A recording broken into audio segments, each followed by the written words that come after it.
সুপ্রিয় দর্শক, আমরা জানি যে এই সময়ে আমাদের কৃষি ক্ষেত্রে সবচেয়ে বড় চ্যালেঞ্জ হচ্ছে ফসলের সঙ্গত মূল্য বা ন্যায্য মূল্যকে নিশ্চিত করা। কৃষক ফসল উৎপাদন করেন এবং ভোক্তারা সেই উৎপাদিত ফসলকে ভোগ করেন।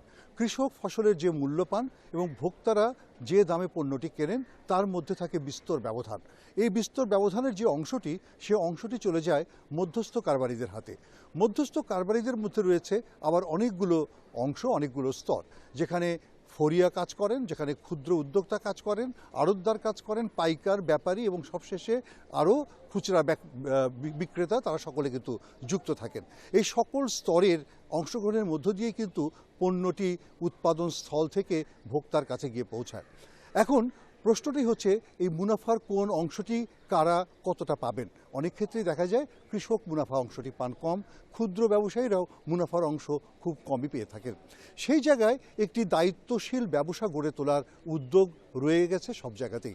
সরকারের তরফ থেকেও চেষ্টা করা হচ্ছে, বেসরকারি বিভিন্ন আয়োজন থেকেও কিন্তু চেষ্টা করা হচ্ছে যাতে কৃষি ব্যবসা একটি দায়িত্বশীল ব্যবসা হিসাবে বিকশিত হয় এবং প্রত্যেকটি অংশের সমান অংশগ্রহণ এবং উন্নয়নের মধ্য দিয়ে একটি চমৎকার কার্যক্রম পরিচালিত হয়। আমরা আজকে এসেছি যশোরে এরকমই একটি কার্যক্রম আপনাদের সামনে উপস্থাপন করার জন্য, যেখানে একটি দায়িত্বশীল ব্যবসা গড়ে তোলার উদ্যোগ গ্রহণ করা হয়েছে। বিভিন্ন অংশকে একত্রিত করা হয়েছে, পরিচালনা করা হচ্ছে কৃষি আড্ডা এবং তার মধ্য দিয়ে বের করা হচ্ছে সমস্যা সমাধানের সূত্র। দর্শক মণ্ডলী, চলুন আমরা একটু যশোরের এই কার্যক্রমগুলো ঘুরে দেখে আসি।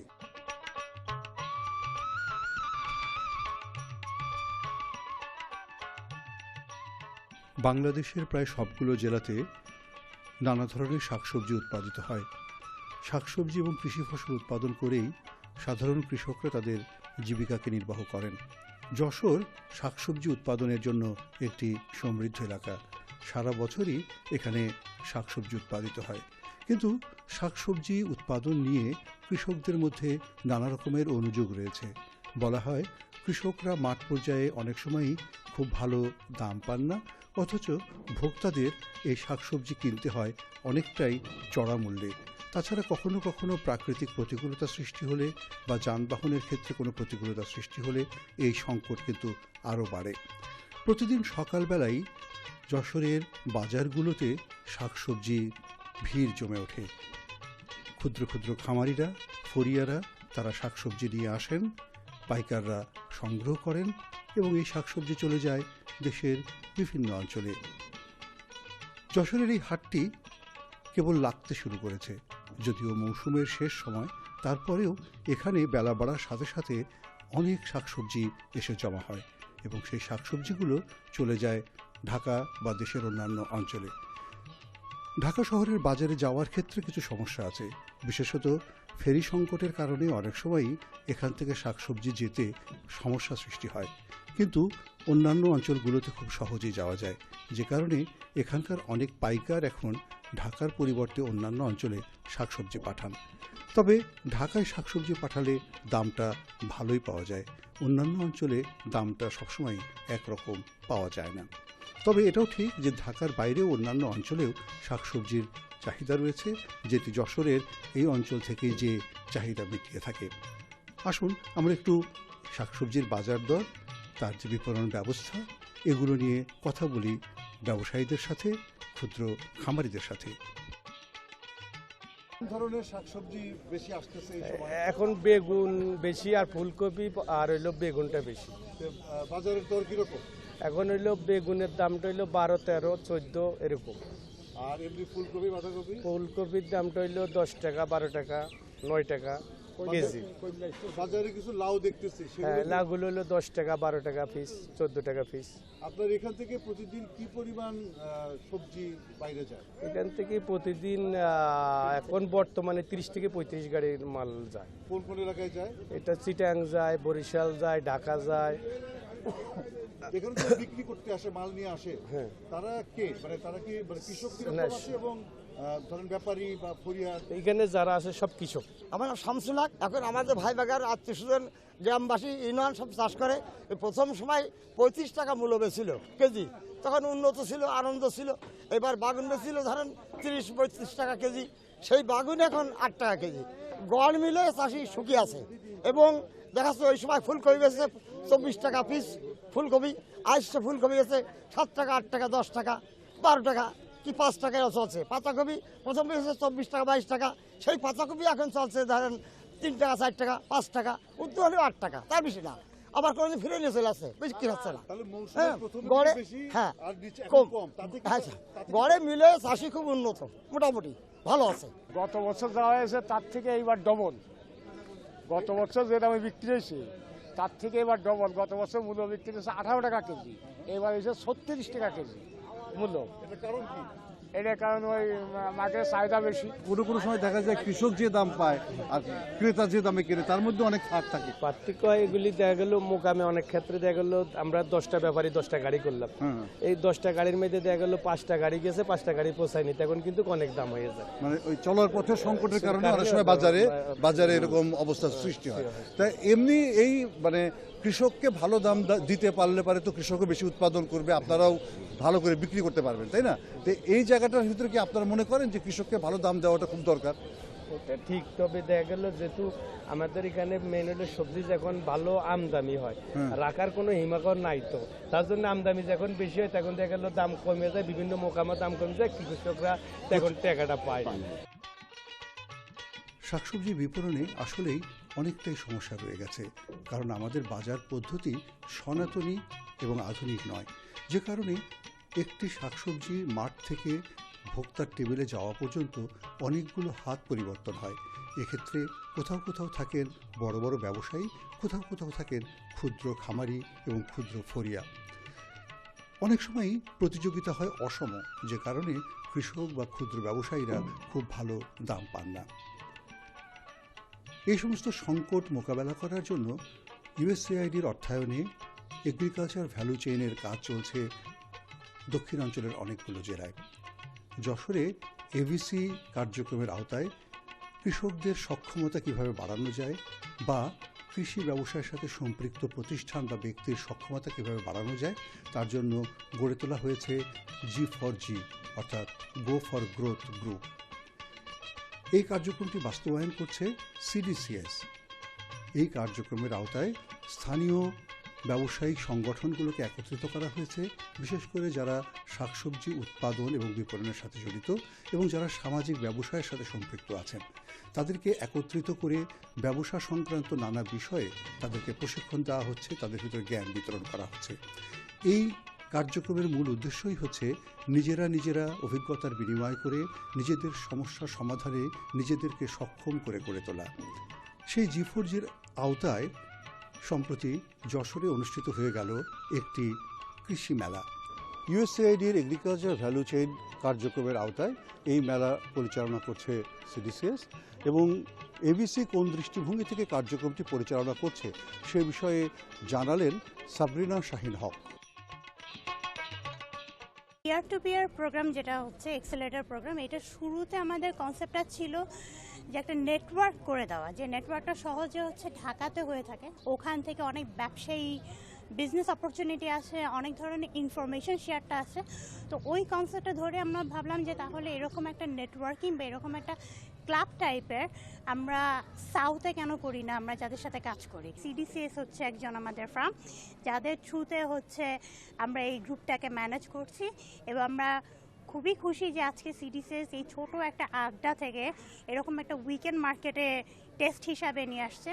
এবং আমি বলবো যে সিডিসিএস এবং আমার এই পিয়ার টু পিয়ার পার্টিসিপেন্ট যারা আছে তারা যাতে শুধু এখান থেকে এসে আমার কতটুকু বিক্রি হলো বা আমি কতটুকু বিক্রি করতে পারলাম সেটা না ভেবে যে আমি একটা নতুন আইডিয়া নিয়ে আসলাম যশোরে, টেস্ট করলাম এবং সেটা আস্তে আস্তে অভ্যাসে পরিণত যাতে করতে পারি, শুধু যশোরে না, আস্তে আস্তে আমি যাতে এটা বাড়াতে পারি, আমার সাউথের এই সাইডটাকে বাড়াতে পারি এবং এটা যেন আমি কাস্টমারদের কাছে বা ওই আমার লোকাল যারা আছে তাদের মধ্যে যাতে অভ্যাসটা করে ফেলতে পারি যে হ্যাঁ সপ্তাহে এই শুক্র শনিবার এরকম একটি উইকেন্ড মার্কেট হয় যেখানে আমরা অনেক ধরনের প্রোডাক্ট পাই, যাচ্ছি হচ্ছে একদম এসিমিরা নিয়ে আসছে ওদের কাছ থেকে কিনতে পারছি, প্লাস হচ্ছে এই আজকে যে কয়জন আমাদের এসিমি এখান থেকে যাতে আরও অনেক এসিমি যাতে এটার সাথে বেড়ে সহযোগিতা করে এটা আরও বড় করে এবং এটা নিজেরাই যাতে এটার ওনারশিপ নিয়ে আস্তে আস্তে এটা যাতে চালিয়ে যেতে পারে। আমরা আগেই বলেছি যে এই কার্যক্রমের সাথে বাস্তবভাবে জড়িত সিডিসিএস, যারা মূলত কৃষকদেরকে সংগঠিত করেছে, উদ্যোক্তাদেরকে সংগঠিত করেছে এবং সেই সংগঠিত করেই তাদেরকে আজকে এই মেলায় নিয়ে আসার চেষ্টা করেছে এবং এরকম আড্ডার আয়োজন করেছে। সিডিসিএস এর ম্যানেজিং ডিরেক্টর ফারজানা মোর্শেদ জানালেন তাদের উদ্যোগ বিষয়ে। আজকের যেই মেলাটা আয়োজন করা হয়েছে, আমরা এটাকে ব্র্যান্ডিং করছি G4G কৃষি অঙ্গন বলে। কৃষি অঙ্গনের মূল ভাবনাটা ছিল এরকম যে আমরা লার্নিং নেটওয়ার্কিং একটা কালচার তৈরি করব এসএমইদের মধ্যে, আমাদের যারা এগ্রিকালচারাল এসএমই আছে। আমরা যেটা করলাম যে কৃষি আড্ডার মাধ্যমে তাদের সাথে যোগাযোগ শুরু করলাম, তাদের সাথে আলাপ আলোচনা শুরু করলাম। সিডিসিএস এর ইনিশিয়েটিভটা হলো যে এই যে মার্কেট সিস্টেমের মধ্যে সেফ প্রোডাক্টস কালেকশন এবং বিজনেস করার যেই কৌশলগুলোকে উত্তরোত্তর আরও উন্নত জায়গায় নিয়ে যাওয়া, সেটাকে কিভাবে সাপোর্ট করা যায় এবং সেই জায়গায় সাপোর্ট করতে গিয়ে আমরাও আসলে ওনাদের সাথে অলমোস্ট পার্টনারের মতন একসাথে হয়ে কাজ করে আমরা চিন্তা করছি যে এটা ঠিক সাপোর্ট, মানে এখন হয়তো ইউএসএইড আমাদের সাথে আছেন, কিন্তু আমরা চিন্তা করছি এটাকে কিভাবে একটা সাস্টেনেবল পর্যায়ে নিয়ে যাওয়া যায়। বিভিন্ন জায়গায় এগ্রি বিজনেসে যে মার্কেট লিঙ্কেজ এবং প্রফেশনালিজম, বিজনেস প্রফেশনালিজমের যেই ঘাটতিটা রয়েছে, সেইটাকে আমরা কিভাবে পূরণ করতে পারি এবং মার্কেট সিস্টেম ডেভেলপমেন্টে কিভাবে আরও অগ্রণী ভূমিকা রাখতে পারি সবাই মিলে, মার্কেট প্লেয়াররা সবাই মিলে। আমাদের কৃষি ব্যবসা এবং সাধারণ ব্যবসার ভিতরে আসলে ধারণাগত কোনো পার্থক্য নেই, কিন্তু কৃষি ব্যবসায়ের ক্ষেত্রে সাধারণ ব্যবসায়ের অনেক গুণ কিন্তু প্রয়োগ করা হয় না, অনেক উপাদান কিন্তু প্রয়োগ করা হয় না। সেই বিষয় নিয়ে এই ধরনের আয়োজন বিষয়ে জানালেন ঢাকা বিশ্ববিদ্যালয়ের আইবিএর অধ্যাপক প্রফেসর শেখ মোর্শেদ জাহান। G4G একটা ইনিশিয়েটিভ, এটা হলো business incubation and business acceleration initiative, যেটার মাধ্যমে আমরা একটা মার্কেট সিস্টেমে কন্ট্রিবিউট করতে চাই। মার্কেট সিস্টেমের পার্টিকুলারলি এই ইনিশিয়েটিভটা এখন যে পর্যায়ে আছে সেটাতে আমরা এগ্রিকালচার, এগ্রি বিজনেস এটাকে টার্গেট করছি, যাতে করে আমরা সেফ ফুড প্রোডাকশনটা ইনশিওর করতে পারি এবং safe food marketing most important. খালি প্রোডাকশন হবে না, সেটাকে মার্কেটিং কনজিউমার পর্যন্ত লিঙ্ক করে নেওয়ার জন্য। তো এটার জন্য খুব ভালো বিজনেস মডেল কি হবে, এই বিজনেস মডেলগুলো ডিসকভার করার চেষ্টা করছি, হোম গ্রোন বিজনেস মডেল, যেটার মাধ্যমে আমরা সাস্টেনেবল সলিউশনে আসতে পারি, যে আমরা আমাদের ফার্মাররা, আমাদের ইন্টারমিডিয়েটসরা সেফ ফুড প্রডিউস করবে, ট্রেড করবে এবং কনজিউমার কাছে সেফ ফুড দেবে। সেটা আমাদের food safety, food security issue থেকে খুবই important issue. At the same time এটা হলো যে এসএমইগুলো, অ্যাগ্রো এসএমইগুলো আছে, যারা এই ভ্যালু চেইনে কাজ করেন, এই মার্কেট ইকোসিস্টেমে কাজ করেন, তাদেরকে আপগ্রেড করা, তাদের কম্পিটিটিভনেস বাড়ানো এবং সেই কম্পিটিটিভনেসের মাধ্যমে আমরা সেফ ফুড প্রোডাকশনটাকে এগিয়ে নিয়ে যাব। এটাই হলো যে এই G4G ইনিশিয়েটিভের মূল মন্ত্র। অ্যাপ্রোচ ওয়াইজ যদি বলি, তাহলে এখানে আমরা দুটো জিনিসকে টার্গেট করছি। একটা হলো যে একটা নেটওয়ার্কিং কালচার, আরেকটা হচ্ছে যে লার্নিং কালচার, যে পার্টনাররা সব একসাথে হবে, নেটওয়ার্ক করবে এবং একজনের কাছ থেকে শিখবে, বিজনেস আইডিয়া পাবে, একজনের বিজনেসকে অ্যাডভান্স করার জন্য হেল্প করবে। তো সেটাই হলো ওভারঅল আইডিয়া, যাতে করে এই ইন্টারভেনশন যখন চলে যাবে তারপরে যাতে পার্টনাররা এঙ্গেজ থাকে, এই পার্টনারশিপটায় তাদের সেলফ সাস্টেনিং ওয়েতে আমাদেরকে অনেকদিন ধরে সেফ ফুড দিয়ে যায়। এর উদ্দেশ্য ছিল কৃষি ব্যবসায়ের সাথে সম্পৃক্ত গ্রুপগুলো তারা এই জায়গাতে নিরাপদ এবং পুষ্টিকর শাকসবজি বা অন্যান্য উপাদান নিয়ে আসবেন এবং এখান থেকেই তারা বিক্রি করবেন এবং এখান থেকে তারা নিজেদের সক্ষমতা বাড়াবেন এবং কাস্টমারদের সাথে বা ভোক্তাদের সাথে একটি সরাসরি সংযোগ স্থাপন করবেন। আমরা কথা বললাম এই কার্যক্রমের সাথে যারা যুক্ত তাদের সাথে। আমার নাম ফিলিপ বিশ্বাস, নির্বাহী পরিচালক আরআরএফ। এখানে যে উদ্যোগটা নেওয়া হয়েছে, আজকের যে ছোট্ট একটা মিলন মেলা, এই মিলন মেলার মাধ্যমে আমরা একে আরেকজনের সঙ্গে যোগাযোগ করতে পারবো। বিশেষভাবে কৃষিক্ষেত্রে আমাদের দেশে যে মার্কেটিং যে সমস্যাটা আছে, এই মার্কেটিং সমস্যাটা এই আদান প্রদানের মাধ্যমে আমরা একে অপরকে সাহায্য এবং সহযোগিতা করতে পারবো। আমি মনে করি এই ধরনের উদ্যোগ আগামীতে যদি আরও নেওয়া হয়, সেই উদ্যোগের মাধ্যমে কৃষকের সঙ্গে আমাদের একটা যোগাযোগ সৃষ্টি হবে। আর এই যোগাযোগ সৃষ্টি হওয়ার প্রেক্ষিতে কৃষক এবং যারা উৎপাদক উভয় উপকৃত হবে। আমি কৃষিবিদ শাহনাজ বেগম, RRF এর সহকারী পরিচালক হিসেবে আছি। এই গ্রুপের মধ্যে সম্পৃক্ত থাকার পরে আমরা কিন্তু এই এগ্রিকালচার বা কৃষি ব্যবসা বা কৃষি আড্ডা আমরা উপর বেশ কয়েকবার মিটিং করেছি। 7 থেকে 8 বার আমরা মিটিং করেছি। মিটিংয়ের কিছু বিষয় ছিল যে কৃষি ব্যবসাটা কিভাবে একটা মডেলে চলে আসবে, কিভাবে চাষিরা দাম কেনাবেচার ক্ষেত্রে লুজার না হয়, চাষিরা যেন লুজার না হয়, এবং কৃষক এবং কনজিউমারের মধ্যে যে সিস্টেমগুলো আছে আমাদের বাংলাদেশের আসপেক্টে, সেই সিস্টেমের মধ্যে যেন কৃষকরা ঢুকে যে তারা যেন তাদের প্রফিটটা যেন কমে না আসে, নিয়ে আসে। এই মানে আসপেক্টে আমরা আসলে G4G গ্রুপ আমরা প্রতি মাসে একটা করে মিটিং করতাম। আমার নাম অর্চনা বিশ্বাস, আমি পরিচালক জয়তী সোসাইটি। আজকে G4Gর যে মেলা হচ্ছে, এই মেলা আসলে আমারই একটা উদ্যোগ ছিল যে এরকম একটা প্ল্যাটফর্ম দরকার, যেহেতু আমরা ব্যবসা বুঝি না মহিলারা, আমরা চাই যে আমাদের দক্ষতা এবং যোগ্যতা বৃদ্ধি হোক এবং আমরা এই লাইনে আমরা মহিলাকে আরও সম্পৃক্ত করতে পারি, এবং সেই লাইনটাই G4G দেখাচ্ছে। ফলে আমরা এখানে খুশি যে আমরা এই কাজে সম্পৃক্ত হতে পারছি। আমি বেগম আফরোজ, নির্বাহী প্রধান, দীপ্তি অ্যাগ্রো এন্টারপ্রাইজের প্রোপাইটার। মূলত কাজ এই কৃষি মেলাতে আমার কৃষি যে যারা আছে তাদের উৎপাদিত মাল, মুগ ডাল এবং মসুরি ডাল, মহিলাদের উৎপাদিত পণ্য আছে যা হ্যান্ডিক্রাফটসের কাজ। তো আমার উদ্দেশ্য লক্ষ্য হচ্ছে যে আমাদের কৃষকরা যে ডালটা উৎপাদন তৈরি করে এটা নির্ভেজাল বিষমুক্ত।